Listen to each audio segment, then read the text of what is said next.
I meet someone today for lunch about working a record, they might call me in 2 years, Someone they talk to might call me in 5, If I'm thinking I'm going to have lunch with somebody on a Tuesday and do the record on a Thursday or Friday, and that's how I live my life, I'm going to get frustrated and quit.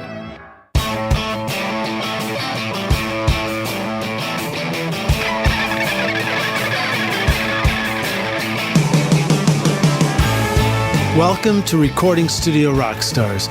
I'm Lid Shaw, and this is the podcast created to help you become a rock star of the recording studio.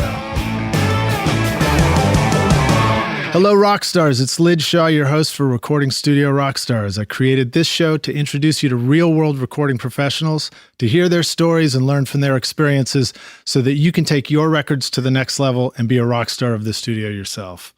My guest today is Mr. Chris Mara, owner of Nashville's Welcome to 1979 recording studio and owner of Mara Machines, the largest analog tape machine restoration company in the world. Chris's passion for recording led to founding the analog-centric Welcome to 1979, which has clients such as Pete Townshend, Eric Burdon, Brendan Benson, the Features, North Mississippi Allstars, the Protomen, John Oats, and Jack White's Third Man Records, among many. Welcome to 1979 also has a beautiful cutting lathe and vinyl mastering department, making masters for Sony Records, Warner Records, Compass Records, and Concord Records, along with many independent artists. Mara Machines restores analog MCI tape machines in use all over the world: Canada, Mexico, Greece, Vietnam, England, Brazil, and of course the United States. Mara Machines clients include also Pete Townshend, Arcade Fire, Live, Edward Sharpe and the Magnetic Zeros, Ryan Freeland, Greg Wells, and Justin Niebank. And Rockstars, this is something really cool that you will want to know about. Welcome to 1979 is also ground zero for a yearly recording summit, inviting you to meet panels of experts that have included inspiring producers like Vance Powell, Richard Dodd, Mitch Easter, Gary Pachoza, Larry Crane, and mastering engineer Hank Williams during previous years. Chris also hosts a regular event called Tape Camp, where you can spend a weekend in the studio learning all about analog tape, from aligning the machines right down through recording an analog tape session. I'll include links to all this stuff in the show notes, of course, and you can find out more just by clicking there. Chris is also someone who I have admired for years for his keen business acumen as a studio owner. He's built a successful recording studio, starting as an independent engineer, sending newsletter emails to friends, to a thriving commercial recording studio with clients all over the world.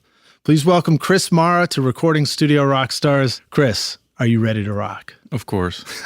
Welcome, dude. I hope you don't mind my lengthy introduction. No, I'm flattered. Thank you. Nice, man. Well, I really have truly admired your work for years. Since the first time I met you I remember being invited to a party here when you opened the studio. Mm-hmm. And literally I was receiving newsletter emails from you, as you traveled around the country doing recordings in barns and various places. Can you tell us more about who you are and introduce yourself in your own words? Sure. You did a great job. I don't think I can add to that much. I'm from what I call upstate Wisconsin, was raised working on farms and stuff, and I had a passion for music and went to a 2-year recording school, more of a community college, and moved here to Nashville in 1995. Did an internship that led to some assisting gigs or full-time assisting gigs, which led to some engineering gigs, and all of a sudden I'm engineering all the time, producing a little bit, and then 20 years later, I have my own studio with interns. So, Wisconsin, were you surrounded by recording and music up there, or was this something you just read about on? Yeah, did you have the internet at that point? No. This is, I graduated high school in 1993, so there wasn't any of that. So, it was mainly just my friends started a rock band and learned about that and wanted to be like a lighting guy for some reason. Yeah. Well, lights are fun. I've done lights for shows. Yeah, exactly. It's a blast. Yeah. And it's what you could see when you went to a show, go to Minneapolis, see a show, and kind of got into that. And it's too bad Minneapolis wasn't much of a hub for music back then, huh? It wasn't, and that's what, it was and it wasn't. Everyone kind of would tell you, who they worked with. I'm joking, of course, because that's where Prince is from and the Replacements. And that's kind of how it is when you are a budding engineer in Minneapolis. They say, what do you do? I say, I'm a recording engineer.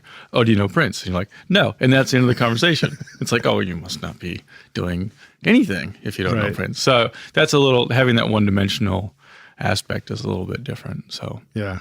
Well, so you came down to Nashville, you interned and worked in some various studios. And then when I first met you, you seemed to be doing a lot of traveling too. What was the story behind that? Were you going out and going to faraway places to do records, or were you mostly doing things here in Nashville? Both. What I was trying at that time was really to transition from healthy assisting gigs, which I did full time, to making my own, like breaking that catch-22 of becoming a recording engineer. And the first question everyone asks you is, well, what have you done? Well, nothing. You should hire me. Isn't a really good answer, you know? Right. So I decided to go wherever I could go to make music, and I had people that would give me a try out at their place, their studio, whatever. And that was kind of the beginning of the traveling. I went to Cleveland a lot, back to Minneapolis where I knew people, and I'm connected because I live in Nashville. So I kind of just pushed that as far as I could. Yeah, you know? I remember doing some of that too. When I had come sort of from St. Louis here because I'd been in school in St. Louis. And by being in Nashville, people considered me to have some cred, to come and work with bands there. So I understand what you mean, going back and working with the people you know and building a career. But you were doing something that really struck me at that point too, which is I remember getting on your email list somehow and receiving a newsletter from you. And it was like, you were telling this whole story about recording a band in the barn. And, and it had I feel like it had a little press play and watch a video clip in my email. And I thought that was just the coolest thing. Well, thank you. Yeah, I mean, and a lot of what I was doing was getting borderline burned out assisting. So when I did want to engineer, I wanted to do different and exciting things. So a lot of trips to Wisconsin, I would go to a commercial recording studio with a band and do the basic tracks. And then my in-laws at the time, no, wait, they're still my in-laws. At the time, they had, don't watch how I phrase this stuff. Hey, you did that. That's a true sign of success in recording if it's still, right? Right, yeah. Same in-laws. At the time, they had a cabin rental business. So I would track, like I said, in a commercial studio and then grab my laptop rig and go out to these cabins and do all the overdubs. And that's how bands could afford me because I wouldn't charge them for the cabin rental because I wasn't being charged for the cabin rental because I'm like the best son-in-law on the planet. So that's kind of the thing. And then my friend had this barn and he let me record bands in it. So I'd spend a couple weeks of summer doing that. Yeah. And that's how I could afford to vacation too.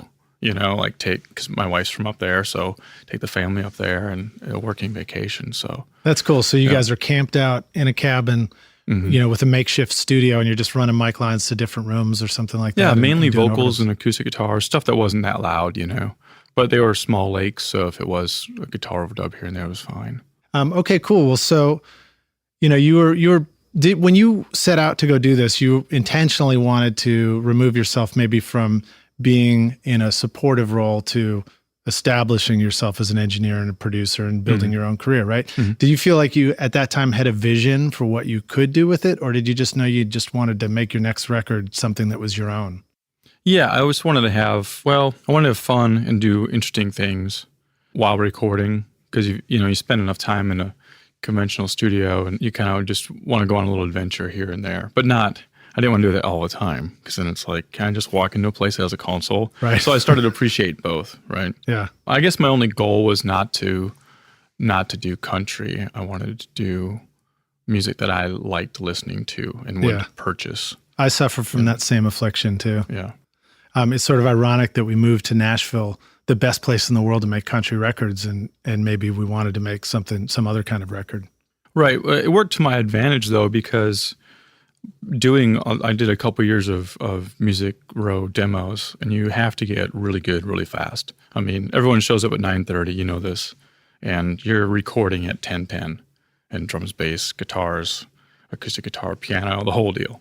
Yeah. So I parlayed that skill set that I was forced to learn into independent bands. We're on a budget. I'm like, look, guys, you show up at 10. We're going to be recording at 10:30. It's going to sound awesome. And a lot of their experiences in a studio were the opposite. They'd show up, the guy's still plugging in cables, lunchtime rolls around, they start getting sounds, and they're paying for this. Right, right. So that level of professionalism was really appreciated by people spending their hard-earned money. And then, unbeknownst to me, doing these rock bands, I would bring them into studios I was assisting a lot at because I knew the manager. I'm like, hey, this is a cash gig. I get a little bit better deal. Just do it and leave. I didn't need anything. I had the key to the place, so they didn't need to get involved. And then when they got calls for things that weren't country, they'd call me to engineer it. Because they're like, that guy can take care of it all. Yeah, and then that led to just the oddest gigs, working with Juvenile and that kind of stuff because it wasn't country. So yeah. Was it Juvenile? Was that one of the bands you were working with? Yeah, he's a rap artist. Yeah. Okay, cool. Yeah. Right on. Yeah. Shows how much I know. Well, so very cool. I want to get into how you transitioned from that into this amazing place here. We're standing in the control room at Welcome to 1979. But before we do, would you like to start us off with an inspirational quote? Sure. I'm a list guy. I have a list in my phone of what I'm going to do every day. And at the top, I just have it on there for like a year. It says, there's no immediate escape from endurance. Right. So I like that, man. It's like there's no shortcut to the top. It'd be the same kind of idea, right? Yeah. It's like, come on. Okay. When we walked in the door, we ran into Cameron, who's here, and he's become a serious runner. And it's that same idea. When you're running, you can run a little faster, but you pretty much just have to just keep running until you get there. Right. So what does that mean to you and your journey here? What are some examples of the endurance process from starting out as an assistant to building this incredible studio? Well, I guess that what that reminds me every morning when I look at my list is if you're seeking out instant gratification, you're in the wrong business. I meet someone today for lunch about work on a record. They might call me in 2 years. Someone they talk to might call me in 5. If I'm thinking I'm going to have lunch with somebody on a Tuesday and do the record on a Thursday or Friday, and that's how I live my life, I'm going to get frustrated and quit. Yeah. So it's just kind of like do good all the time, not throw caution to the wind. I don't throw stuff out to the universe very often, It's just that kind of a grounding, just work hard and keep your nose to the grindstone. So there was another analogy that I heard about recently, which is kind of similar to that too, although there seemed like a shortcut at the end. I think it was the Chinese bamboo tree, which when you plant the seed, you come back and you water it attentively, and then next season, nothing. And then you water it attentively, and next season, nothing. And maybe on year 3 or year 4, all of a sudden it comes up from the ground. And I think it grows to 80 feet tall in a matter of 6 weeks or something absurd like that. Wow.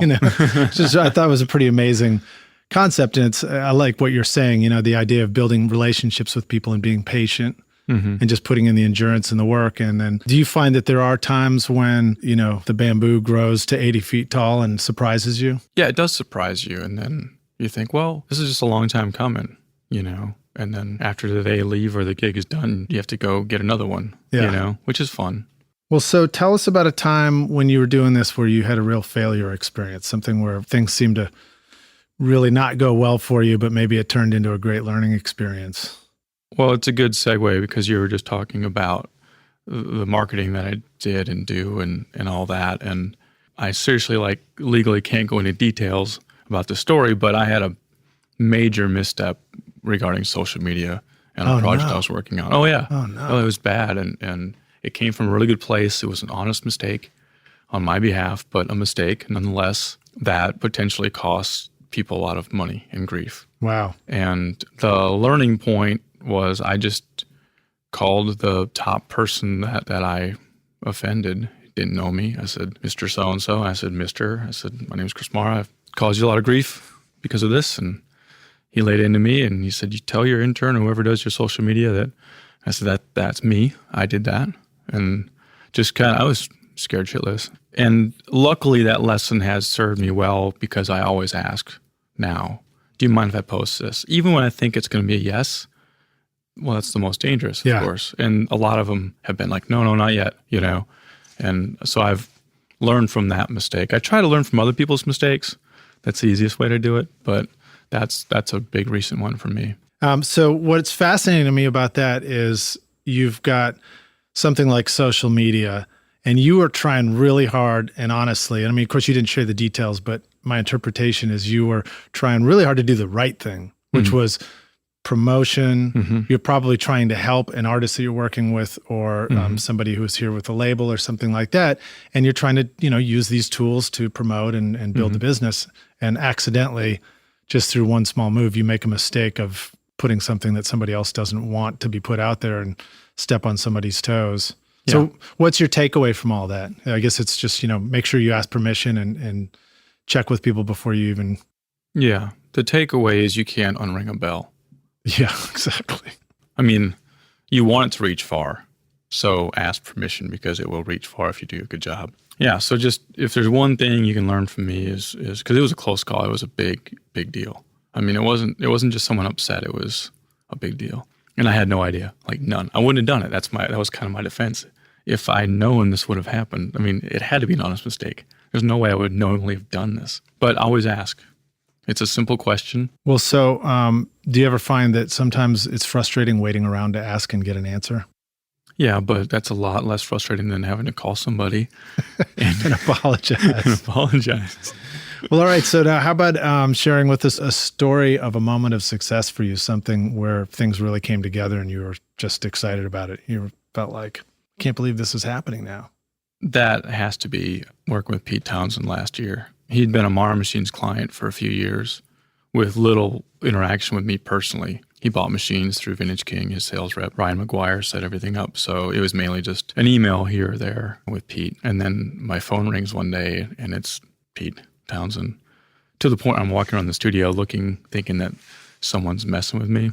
Anyway, so he booked a few days at the studio and that was surreal. And he walked in and we just started working. Some great musicians on it, of course. And afterwards he left and I looked around and he loved everything. I mean, he loved it. And I didn't do anything different. Didn't rent a piece of gear, didn't rent a cable, I just did what I do and do it the way you normally do it. And yeah, and that was kind of like, oh wow, I would have done it any way he wanted it, but we started out the way I do things and didn't have to stray. So that was kind of like, oh, okay, this is starting to work. Yeah, that's cool. So the takeaway there is that, while you do have an amazing collection of gear here, your sense after that was that you and your process, you who you are as Chris Mara, the engineer, the producer, just doing things the way you do it was Pete Townshend worthy. Yeah. And he is one of the few that have recorded anywhere, can record with anybody. I mean, I can't think of somebody who wouldn't return his phone call. Yeah. And I'd do it. Yeah. Pete, call me. Exactly. Try me out. Yeah. And to have him not only happy, but like send me follow-up emails saying, hey, I listened to this back in England. Sounds awesome. Thank you so much for your time. That kind of thing. That's cool. It's I think it was one of the VH1 specials, classic album series, where I think they showed him in his studio making of, I don't remember which album it was, but it was, he had his BCM 10 console and he was, playing all these great parts through it. And so now I like to picture that your tape machine is paired up with his BCM 10 and he's mixing that at his studio. That's really cool. Mm-hmm. All right. So Chris, tell us about Welcome to 1979. You set out to sort of make your own mark on the world and you made quite a mark. Mm-hmm. So describe this place to us. Where are we? What is this all about and why did you create it? The idea was slow, but as a freelance engineer, you rent studios and I was attracting these rock bands. So, I had success in that, but it was getting harder and harder for bands to justify my expense and a studio's expense. And because technology, this is 10, 12, 13 years ago, technology was getting to the point where a home studio was pretty damn good, and I was attracting bands from, Indianapolis and Minneapolis and Cleveland and that kind of thing. I mean, a studio engineer there were half as much. And bands said to me, hey, last record, it was a little bit more to work with you, and now these guys have dropped their rates and yours has gone up a little bit. We can't really do twice as much. Okay, I get that, You didn't just tell them to play twice as many notes in the time? Yeah, let's do half as many songs. Yeah, it doesn't really work. So what started to happen was, my friends were doing the build a mix suite at home, run into a studio for 3-4 days, track and overdub as much as you can, and then edit and mix for a couple months or something. Yeah, and everybody's getting deeper and deeper into a computer too. Yeah, so you're buying a Pro Tools rig and you're not charging more. You're just getting your time and you're at home and, I'm married and still married and all that. And that didn't really appeal to me. I didn't know what the answer was, but I knew that wasn't it. So I just started thinking, maybe I should get my own place, but I want a tracking facility. Because that's the part I like the best when I record is to track. And I want to expand that. I don't want that to get smaller in my process, you know? I've been thinking about that a lot lately. The difference in tracking is you're around people. And even when I was going into studios, we would track the whole time and just do overdubs as we went along. So everyone is involved and it doesn't get down to this 1-track, 2-track kind of thing. Yeah. So I started kind of defining what I wanted and I was working at about 10 different studios and I would travel a lot and it kind of got down to 2 different types of studios. Ones that everything worked, like every piece of gear worked, but you didn't really want to be in there. Right. for long periods of time. The ones with the, well, I'm just glancing over. Yeah, no, we're safe. The ones with the black leather couch that felt like you were in a bank lobby? Right, exactly. And then there was ones that you really liked being in, but nothing worked. So then you don't want to be there. So it's like there's got to be somewhere in between. So then I set out to find that. And I looked for a space for a few years, about 2 years. Like, every day off, I would just go drive and look for places. And kind of ran through a bunch of different business models in my mind. It's like, do I buy a house, like a separate house?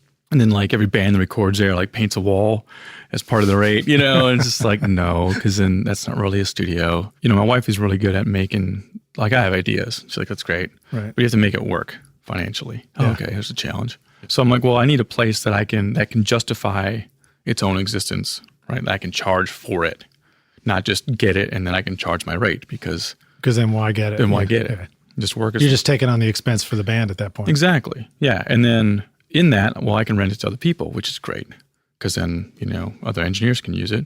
I can go somewhere else or I can stay home or whatever. So that, and then that kind of fed the tracking thing. It's got to be a tracking space, which again, I love to do. So kind of the epiphany was I went down to, what's that place that was on the row that sold Pro Tools rigs? Again, this is Pro Audio or something like that. Exactly. And this is, 10, 11 years ago. I said, hey, I need a 24 IO Pro Tools rig. And it was like 40 grand. Yeah. And I'm like, I don't know if I can swear on here or not, but it was like... You can. It's actually, I rated it explicit just for that very reason. But I was like, you got to be fucking kidding me. At the time, I had already had 2 racks of gear and a 2-inch tape machine that I was hauling around to these studios because they had sold their tape machines. And I'm like, well, I already have a tape machine. And that's kind of what I use anyway. So why don't I not get a Pro Tools rig? And the epiphany was the thing that I don't have, the Pro Tools rig, will be my biggest asset. Yeah. And that's where the name came from. And that's where the whole thing came from. It wasn't, I'll tell people now it was because it sounded better, but it was like, I can freaking afford it, And I don't have to charge people that 40 grand. I'd rather get square footage that I can grow into. And that's what I did. So I found this place, convinced them to lease it to me for Describe this place. Where are we? Or where, and what did this used to be? Well, we're standing in, it used to be a record pressing plant. It was built in 1953 as a pressing plant. The whole building is 33,000 square feet. I now lease about 10,000 square feet. Most of it is one studio, not one room, but one studio. It's not like an A room, B room, C room kind of complex. Didn't want that. There's 6 people here. We're working on your record. The whole place makes noise. The same song. That's cool. The whole place makes noise. It's the same song. I like it. So which helps with isolation. You guys are playing the same song, right?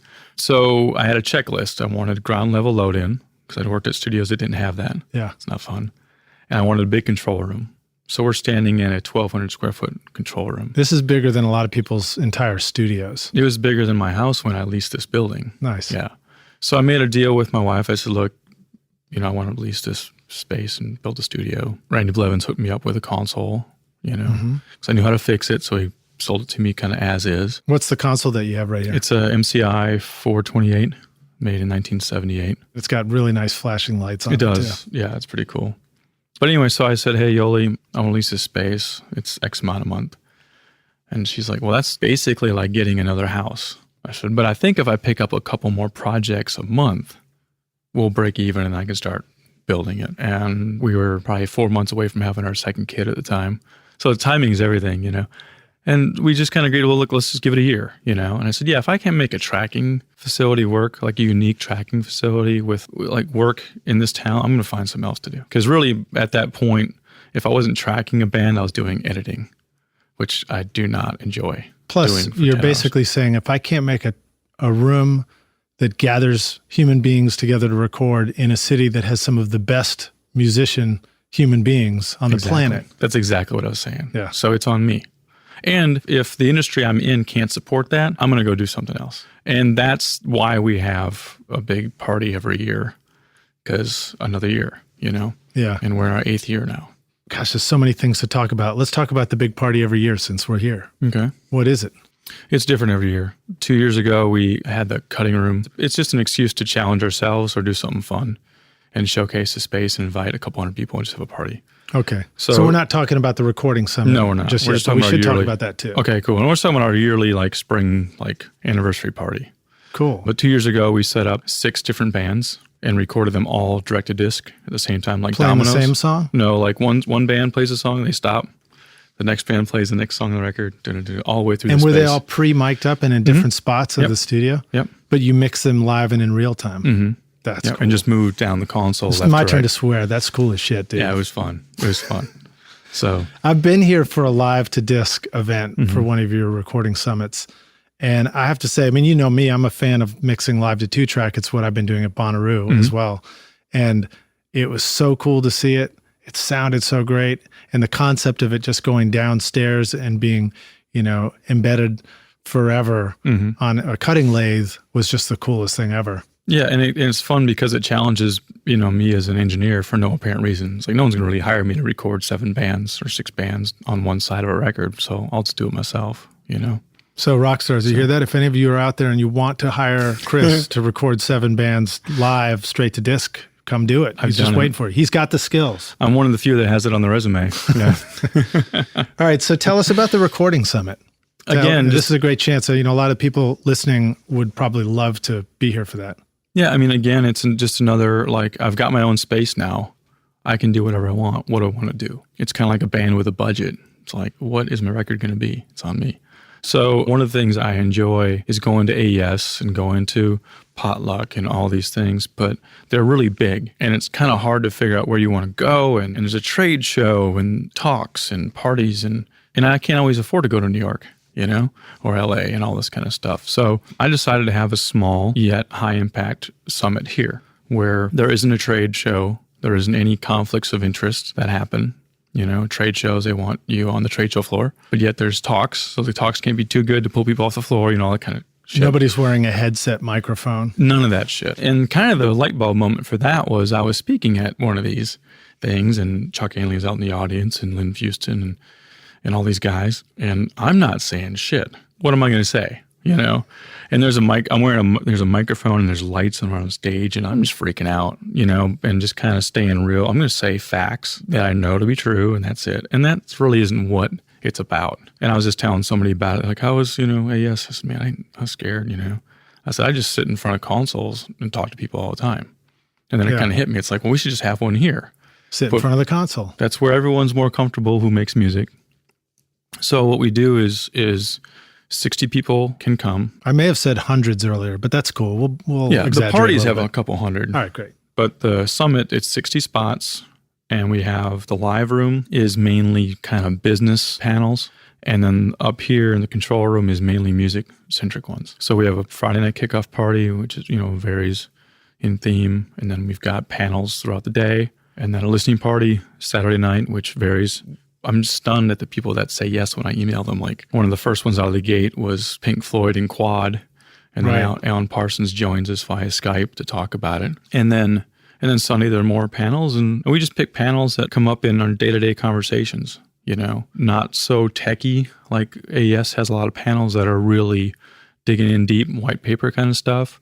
We do more, the art of production and taxes and just stuff that... Yeah, stuff that you need to know as a studio owner. Yeah, exactly. And those are the ones that are the busiest. The packed ones are like taxes and insurance. Who'd have thought? Right. But how to run your studio. Mm-hmm. But at the same time, I've sat here and listened to Jakir King talk all about miking up acoustic instruments and getting ready to produce a record. Yeah, exactly. So there's only 2 panels going on at any given time. So you just have to choose between 2. And that's the hard part right there. Yeah, and I think we're doing a good job when it's hard to choose, Don't forget, there's a lot of delicious coffee, bagels, and donuts downstairs. So we have some sponsors, but we're not sponsor heavy, where the summit's not dictated by what the sponsors want to do. Right. You guys are talking about what you want to talk about. Exactly. And we can do it without sponsors if we choose. But and to be a sponsor, you bring coffee and bagels, and you're a sponsor. Thank you, that kind of thing. Yeah. Well, so then you also do another very cool thing here called Tape Camp. Can you tell us a little bit more about that? Sure. That came more from people just emailing me through Mara Machine, just wanting to learn more about recording on tape. In the studio, it's like, oh, if I could just come and be a fly on the wall. It's like, well, my clients probably wouldn't like that, They may not want flies in this control room. Yeah. So twice a year in the spring and the fall, we invite 10 people, and it's really affordable. It's not like Mix with the Masters. I mean, it's $250, I think, for a weekend. Right. And Like a long weekend too. Yeah, and we do lunch, So it's 10 people, and like a Saturday, we just do everything analog. I mean, it's mainly like, this is kind of where Pro Tools came from, is the theme of the conversation. It's like a history lesson. But we pull up some 2-inch tapes and listen to some stuff, and then have them listen to a plate and a spring reverb and tape delay, and then set up an echo chamber and teach them how to splice tape, which is kind of fun. And then I have somebody come in around 3 or 4, like acoustic guitar vocal, and record on like an 8-track, 1-inch 8-track or something. And the next day I have a full band come in, and everyone records and gets to punch in and be an assistant engineer and take counter numbers, verse, chorus, all that kind of stuff, and just do things, And so you may have just said this, I apologize, but are people getting a chance to understand how to align the machine and different tape formats and things like that? That's the third day, which is an optional day, and that's tape alignment, and we allow 6 people to attend that. And that's like... Because that's close quarters. You got to lean in over the machine and really know what's going on. Yeah. So the goal is that they learn how to do it in a day, which is a lofty goal, but they understand the concepts. And what's fun is I used to give them worksheets and then they would just read along, but now I make them take their own notes because they learn. I think you learn better when you're writing it down. And so I demonstrate a tape machine, and then everyone aligns it with guidance from me. And then we do lunch, and then afterwards, everyone lines it with like a lot less guidance from me. Yeah. So. And that's good. The writing down is important too, because it can be easy to just sort of memorize a series of knob turnings, and that doesn't really teach you how to align a different machine. No. But if you get the concept, you can kind of go from machine to machine and know what to do. Yeah, so we work on concepts, and what's fun is when the people that attend it have machines, and I know enough about a lot of machines where I can say, okay, on your machine, this is labeled this, but it's all the same thing. It's gain, it's high frequency, it's this, it's that. Much like the whole weekend is, Pro Tools is this is this, so. Do you ever have people attending who don't already have a tape machine? Yes. So if you're listening and you're just even curious, what if you're a beginner? You can still show up? Of course. Great. Yeah. Cool, man. Yeah. Let's talk about analog a little bit. I mean, here you have analog tape, you have a very cool mixing console, you got a lot of outboard gear, yet you still have Pro Tools. And you did describe how you got into this, this sort of the distinction between where you wanted to invest at the beginning. But what have you discovered about the benefits of mixing through a console and analog tape and using outboard gear? Talk a little bit about that. I mean, I think a lot of listeners are familiar with a laptop computer and a DAW and plugins.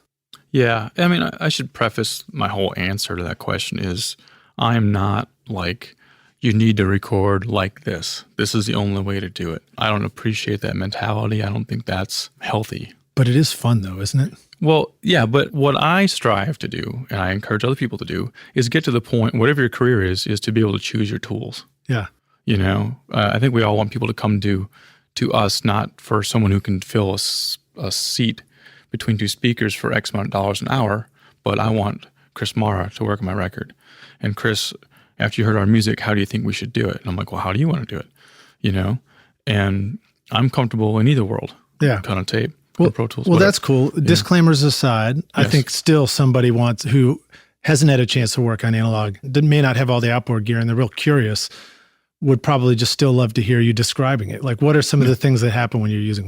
What's exciting about tape? What's different about working on tape than working in a computer?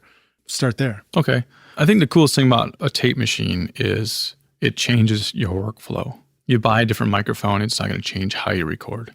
So you're focused on how it sounds. So I always get the question like, well, does tape sound that much better? It's like, yeah, it sounds better, but that's not the point. I'm sitting there with a band. I'm listening to the song. I'm counting the intro and the verse and the chorus and the second verse. Oh, it's 2 bars shorter. Okay, got it.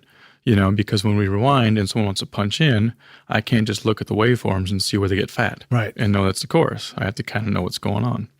And on the other side of the glass, the musicians, they have to learn how to play along and punch in, and the first one never works because they're ahead or behind or playing softer or louder, and then they get it. It's like, oh, okay, and we work together. So I'm a better engineer because I'm using a tape machine and a console, and they leave after a few days being a better musician in the studio because of that. Yeah. So now, what about how do you keep 20 playlists of 20 different solos when they're recording? You don't. When you're on you tape? Say, "What'd you think?" Well, I liked some of it. What's some of it? Let's get it. Let's fix it. You want to just do it again over that same one? And what I've been doing is when I do track in Pro Tools, we get done and I have one song. I just go over it. I just delete it and do it again. Yeah. Because I'm used to not having to wade through options. I'm used to making decisions. I still bust everything down the same way I do when I record on tape. I take 2 mics on a guitar amp down to 1 track. Just those kind of things that have been tried and true things you have to do on tape. And I think it's just a better recording method. Yeah. Dare I say. All right. So share with us now kind of a badass trick that's fun to do in the tape world. Well, it's always fun to freak people out and punch in on tape or do a band punch and have it work. Because it's a team effort. There's no going in and F6 and crossfade it a little bit, What is a band punch for somebody who doesn't know what that means? Okay, you got a great take, and the drummer goes the outro a little early in the last chorus, and everyone's like, fuck, that's it. That was so good. It's like, oh, no, don't freak out. Don't freak out. I'll just rewind. I'm going to hit play. When you know where you are in the song, start playing along. Always play along. And then I'm going to punch in all 24 tracks at the same time. And if I do my job right, you won't know what happened and just end the song. And we do that, and it's great. That's fun. Yeah. A more technical trick I learned from a friend of mine, Ed Simonton, on tape that I still do in Pro Tools, even though it's not good disk space management. You do a lot of background vocals, and the same singer will stack the parts. Happens here a lot in town. Yeah. And what I was doing was like, okay, they want to put, the high part on. Okay, that's on track, whatever. And then I put their headphone mix up, and then I put my monitor mix up, and they put another part on. I have to turn those both down, And put the third part, I have to turn those down and pan them. And we go to the next chorus and do the first part. Oh, have to change it all again. Well, Ed's like, hey, you dumbass, just mult it and arm all the tracks so they're all there at the same volume. And then when you get the first part done, you just unarm that track, go to the next part. On those 2 tracks, they're still armed. When you get the second part, unarm that track. And the third part, and you move on. You don't have to change any headphones or anything.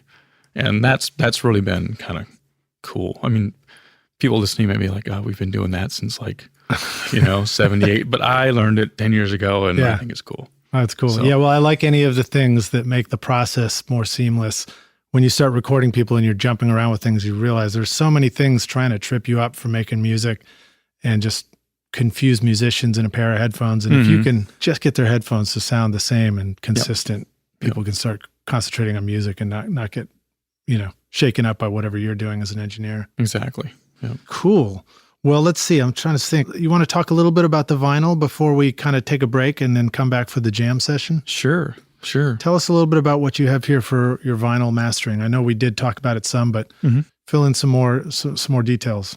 Well, much like the studio being, a problem solver for me, having a space to record the people I want to record.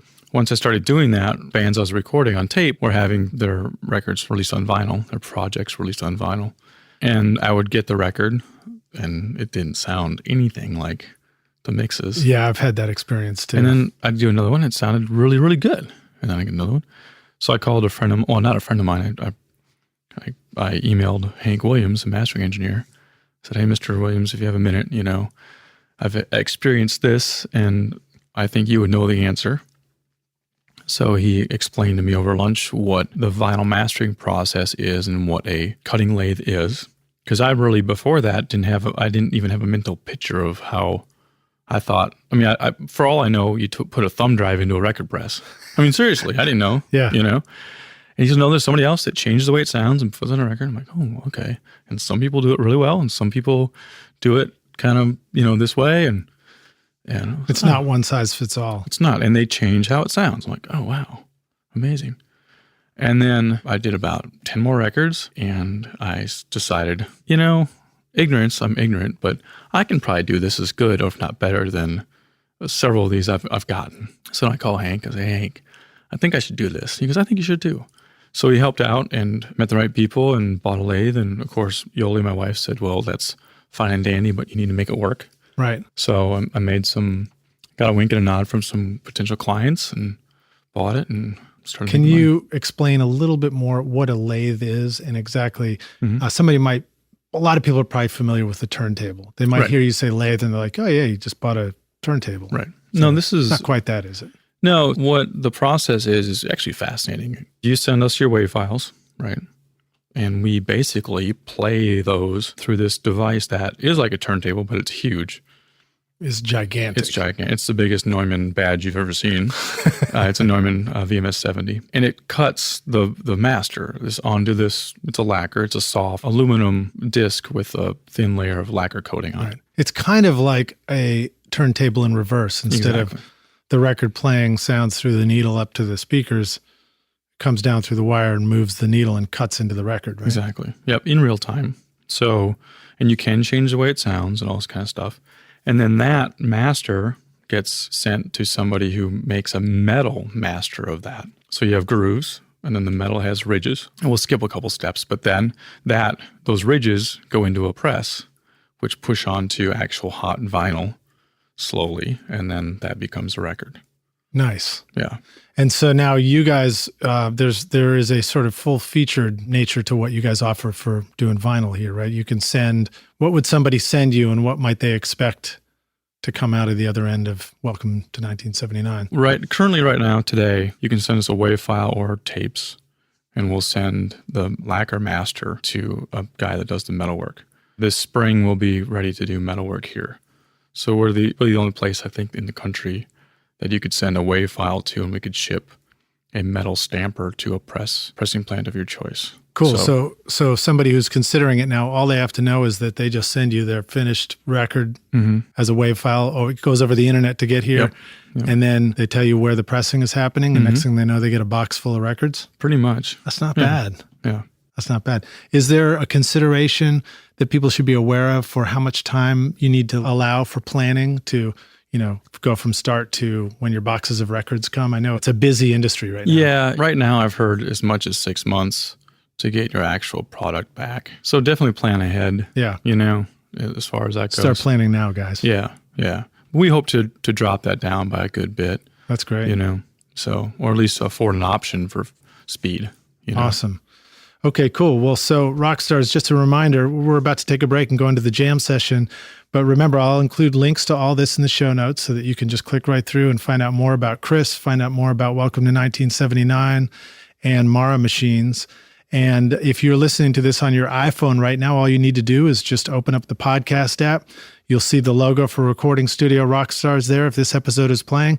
Touch that. It'll unveil like a magical curtain, and then you'll see the show notes, and you can just click through right there to go straight to the website or go straight to Welcome to 1979. So we'll see you guys in a minute after this break. Hey everybody, it's Lid Shaw, and I want to thank you so much for listening to this episode of Recording Studio Rockstars. I really appreciate you, and I really appreciate your time. And as a way of saying thank you, I've created a special mix tutorial just for you, Rockstars, totally free, called the Mix Master Bundle. With it, you get over 2 hours of detailed videos watching over my shoulder as I mix a song in my studio. Plus, I give you the free ebook that explains how I recorded the tracks. And you get downloadable multi-tracks so that you can practice your mixes, including the Pro Tools session file, using nothing but stock plugins in Pro Tools, all of which you would find in any other DAW, whether you're on Logic or Studio One or Reaper. Maybe you're struggling with trying to improve your mix technique, or maybe you just simply don't have access to multi-track files or can't record a full drum set in your studio. I wanted to give you a chance to create your own mixes from full drum kit, bass, and guitars recorded in my studio. The song is called American Winter, and it's off my instrumental record Skadoosh, and it's all available for you totally free right now. All you need to do to get it is text Mix Master Bundle to 33444, and I'll send it directly to your email. Again, that's Mix Master Bundle with no space to 33444, or you can go directly to mixmasterbundle.com, enter your email, and I'll send all the files directly to you. Thanks so much, Rockstars. We'll see you guys in the jam session. Cheers. Hello, Rockstars. It's Lid Shaw, Recording Studio Rockstars, and we're back now here with Chris Mara at Welcome to 1979 Studio, and we're going to jump into the jam session. Chris, are you ready to jam? Yes. Awesome. Well, so when you started out in recording, what was something that was holding you back from getting going? I'd say Wisconsin. Was it that just the cheese is so delicious that it really you didn't want to leave? leave? It's addicting. I mean, imagine, if you will, being 7 hours north of Chicago, which really is 5 hours north of anything anyway. So there was no industry, there was no connections, there was no spark in that. I mean, the people up there are great. Let's not forget about Madison, though. We got Butch Vig up there and Smart Studios. But I was 5 hours north of there, you know. And then you move to a town that has one thing going on. You know, your make or break can be a lot greater, you know. Okay, so how'd you get over that? I moved here, yeah. And do you feel like that obviously worked for you? So you took yourself to a place where there was a lot of action going on in recording and music. Do you feel like that's the only option for people who may not be, you know, have a music city nearby? Well, I can't speak for everybody, but I don't think anyone moves to Clear Lake, Wisconsin, where I'm from, to do music. I don't know anyone that moved there. Yeah. So, but you guys do a cool thing here too with the recording summit, for example. You have people coming from all over the country that are here for this intensive weekend, and then they go back to where they're in school, or they go back to the, you know, where their studios in their hometown. So that's kind of a cool way to open up a music hub to somebody who's not necessarily moving here permanently too. Exactly. So that's great. And when I moved here, I was 20. I had an old mattress and a dresser. That was it. So. You literally moved with an old mattress? You didn't even get a new one at that point? Where would I get the money for that? All right, cool. So Chris, share with us some of the best advice you received. Man, Larry Crane is a good friend of mine, and he's a wicked smart bastard too. But I read his Zen rants in Tape Op a lot. And one several years ago was a little story about, you know, his friends are photographers, which is a hobby of mine. They have a saying that if you see something cool happening, don't go back to your car to get the better camera. Because when you get back, the elk is done, you know, doing whatever it's doing. It's always nature. Yeah, it's always nature, you know, or whatever. So it's kind of like shoot the shot with what you have. And then if you have a moment, go back and improve it. Yeah. Or, you know, get the camera and now fixing the mix. You know what I'm trying to say? That has served me very well. Somebody's singing, someone's jamming, throw the mic up and go. Yeah. And I work with producers who will stop somebody from singing a great song in a great moment to try a different microphone. And I do it because I'm working for them, but I'm thinking, man, you know. Just blew it. I mean, I've got a 47 up. You want to hear what a C12 sounds like? Because, of, you know, what the fuck? Just, you know, so. So that's tricky. Now, do you ever find yourself listening to the mic that's up and the performance and something's bugging you like, oh God, I want to switch the mic? Or no, then I will. Mic. Yeah. I mean, if I'm not capturing it right, sure. But, you know, my joke on a, because I track a lot, like on a really heated tracking date when ideas are flying, like I'm going to play this guitar instead, or, you know, I'm not going to do that. I'm going to do this. My joke is I just use the mic with the best proximity, which is the closest one to me. Right. You know, I'll just grab it, put it on there and go, you know. And if they start running through takes, then I run down there and switch it out, you know, but always record the first one. Always. Yeah. We used to call, there would always be some mic that sort of didn't have a specific name out there. Like it didn't have an assigned instrument. We call it Rover or something like that, you know, and just put Rover on it, you know. Yeah. Just have, it's great to have a mic that you just move around. You don't care which one it is, put it on there and go. All right. Well, so now share with us a great recording tip, hack, or secret sauce, something that our Rockstar listeners can use right now. So here's a fun circle of life. So Tape Camp, a guy who attended Tape Camp, who is a friend of mine now, he didn't like you during Tape Camp? No, he hated me. No, Don Hurl's his name. No. So he came to Tape Camp, we became friends, and he has a Blue Stripe 1176, and I have a Blue Stripe 1176. And I went to his studio. We were just kind of dicking around some stuff. He's like, check this out. If you turn this knob, the attack knob or release, I can't remember which one, it clicks, right? Clicks off.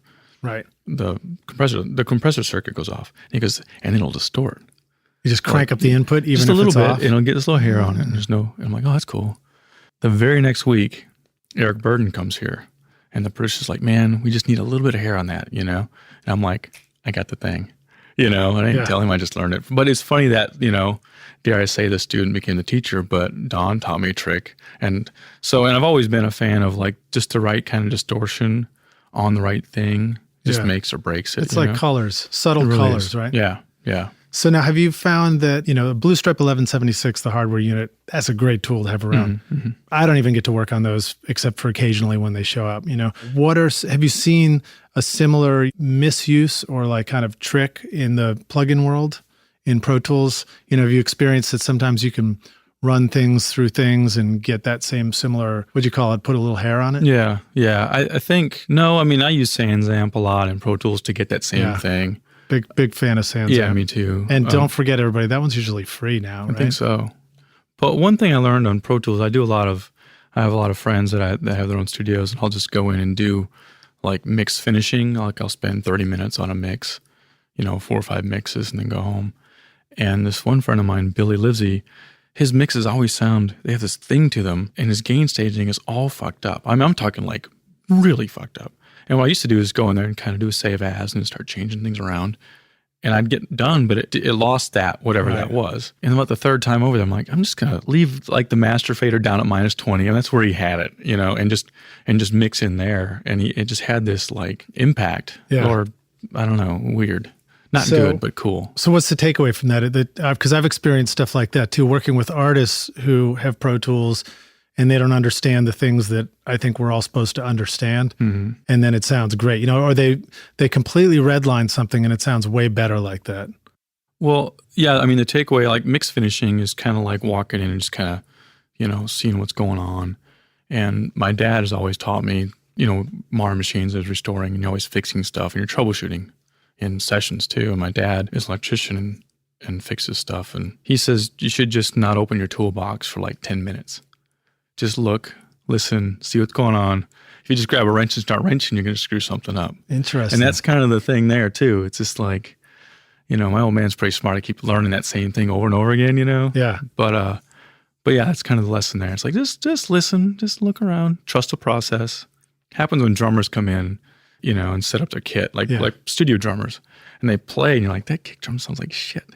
But wait a second, let's just trust this. Put a mic where I know where to put it, and then the whole, and it sounds great. All of a sudden, they start playing the song along with other people, and everything sounds right. Yeah, there's a reason it sounds like that. I feel like I see that repeatedly in vocal tones. You set up a sound for a vocal, and it's what you would normally do. It's the right pre, it's maybe some EQ, maybe not. It's the right 1 or 2 compressors or whatever you're using. But then something's not right, and I have to stop myself. You want to go start tweaking, then you're like, let's just wait a second, let them warm up. And then all of a sudden they sing it a line just the right way and it's perfect. And you realize you had no control over it in the first place. It was just whatever's coming out of their mouth. Yeah. Yeah. And that's a great quote too about just, what is it? Wait 10 minutes before you open your toolbox. Yeah. He says that every toolbox should have a timer on it. Like a time lock. Time delay. You can't actually open it right away. Yeah, yeah. All right, cool. So now share with us a favorite hardware tool for the studio. Something that when you go to make records, you're always just glad you've got it. I rarely record without a DBX 160 VU. Nice. They make sense to me. Now we're talking about the compressor, right? The compressor, yeah. The DBX 160, and I believe, is there a plug-in version of that? Is that perhaps? I don't know. Who knows? Who cares? Yeah, I've got 4 of them. I bought them when they were affordable. I don't have any more because they're not affordable anymore. All right. So what are some things that you love to use them on? Kick, snare, guitars, vocal, bass, background vocals. Lately, I've been putting one behind another compressor as a limiter. Mm-hmm. I'm not using one compressor too much. Like one's compressed and one like just limits. Or I'll use 2 160s, like one compressor and one right behind it as a limiter on a vocal, especially. Somebody I don't know, haven't recorded before. Right. Just really that little safety bit. Mm-hmm.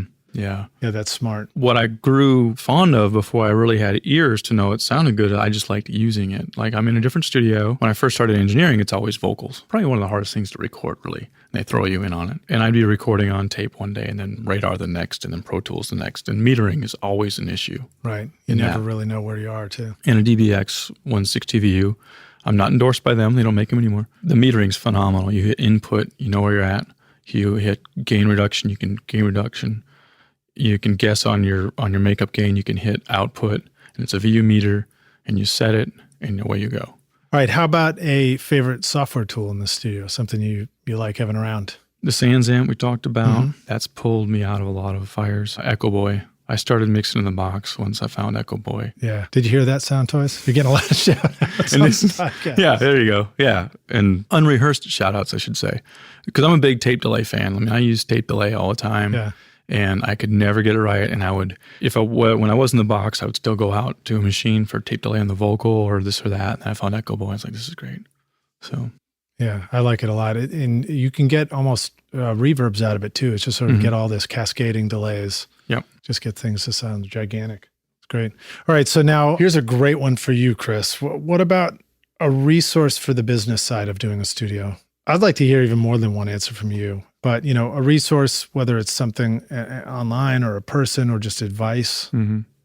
Well, I've got to say, Yoli, my wife, runs the business side, and so just call Yoli, everybody, and ask her if she can help you. I mean, she's brilliantly smart. She is a penny pincher, like big time. And I can spend money like it's going out of style. Uh-huh. Like my motto is this stuff doesn't just spend itself. You have to work at it every day. So she's financially conservative, as I was trying to find earlier.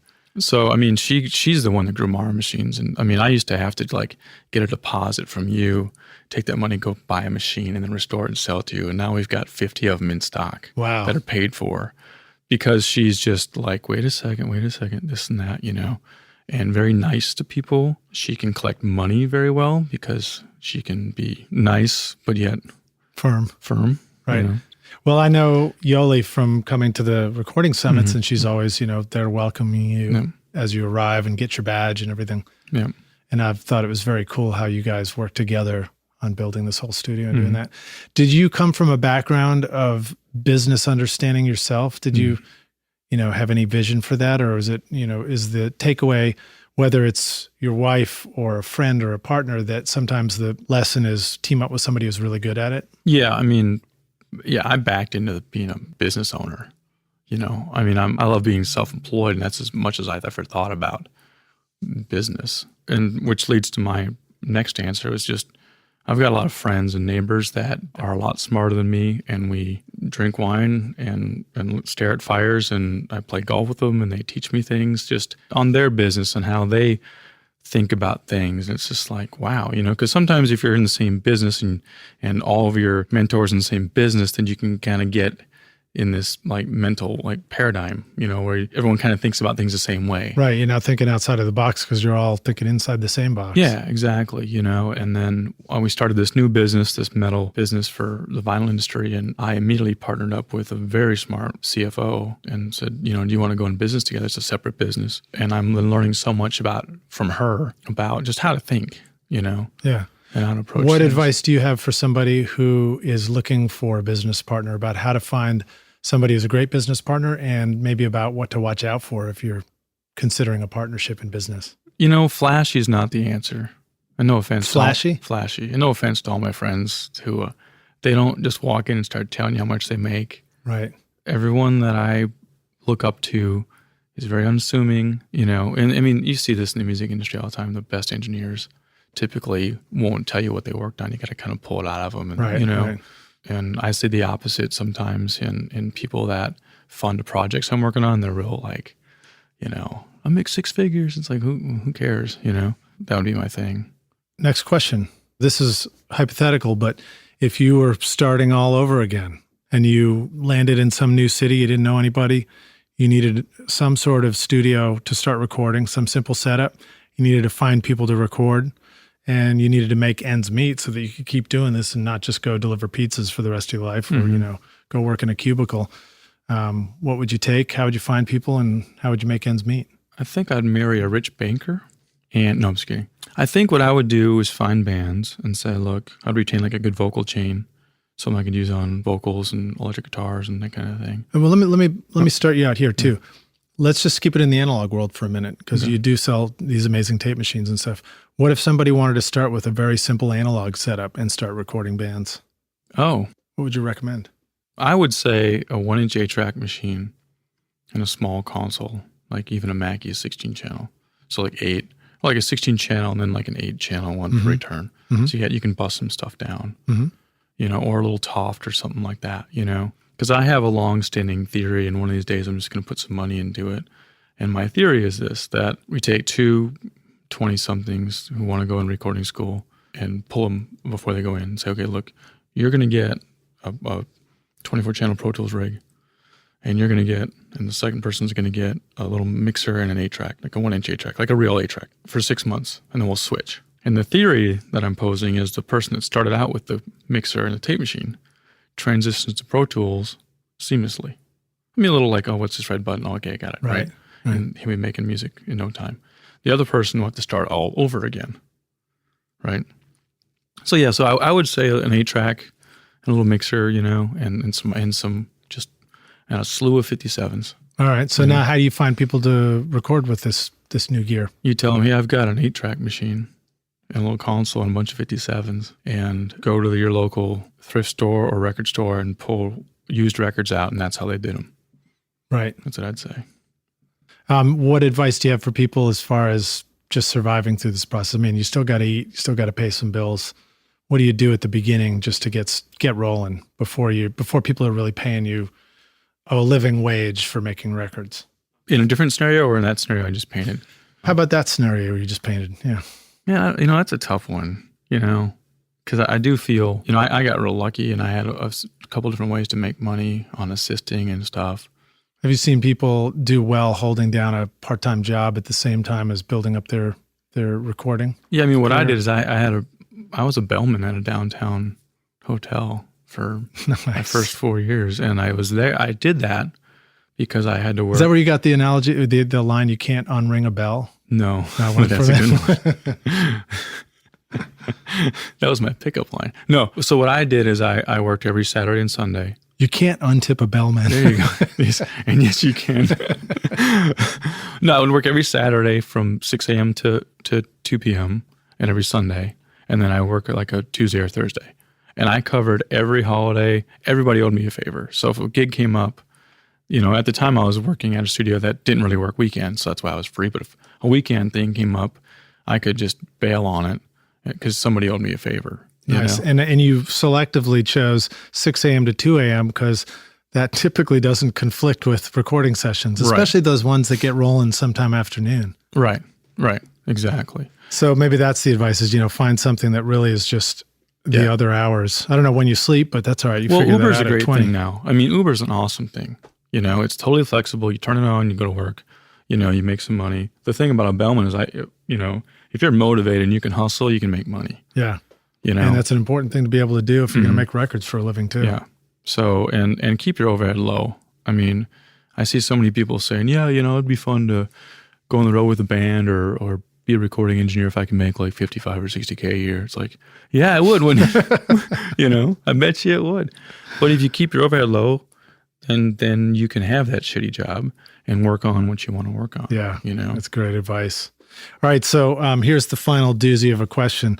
What is the single most important thing that our listeners can do to become a rock star of the recording studio themselves? Man, be nice, work hard, and especially in a studio, listen more than you talk. Yeah. That's ironic being on a podcast where I'm talking a lot today, but... Do a lot of listening. Mm-hmm. Well, Chris, how can listeners find you and follow you and learn more about Welcome to 1979? I have a website, welcome-to1979.com. maramachines.com. That's the two best ways. Okay, great. And I'll include links, of course, in the show notes. Thank you. Chris, thanks so much for being on Recording Studio Rockstars, man. You are a rock star. Well, thank you, Liz. I appreciate the opportunity. Seriously. Yeah, cheers. We'll see you around the studio. All right, sounds good. Thanks so much for listening to Recording Studio Rockstars. If you enjoyed the show and want to help make it better, please leave a rating and review on iTunes to help reach more people. You can click directly over to iTunes or go to recordingstudiorockstars.com/review for an easy explanation. And if you want more free content, all you have to do is text RS Rockstars to 33444. Again, that's RS Rockstars to 33444, and I'll keep you in the loop with articles, videos, and podcast updates. And I'll let you know about any upcoming giveaway offers, all totally free. Thanks for listening. I'm Lid Shaw, and this is Recording Studio Rockstars. Now, go make great music.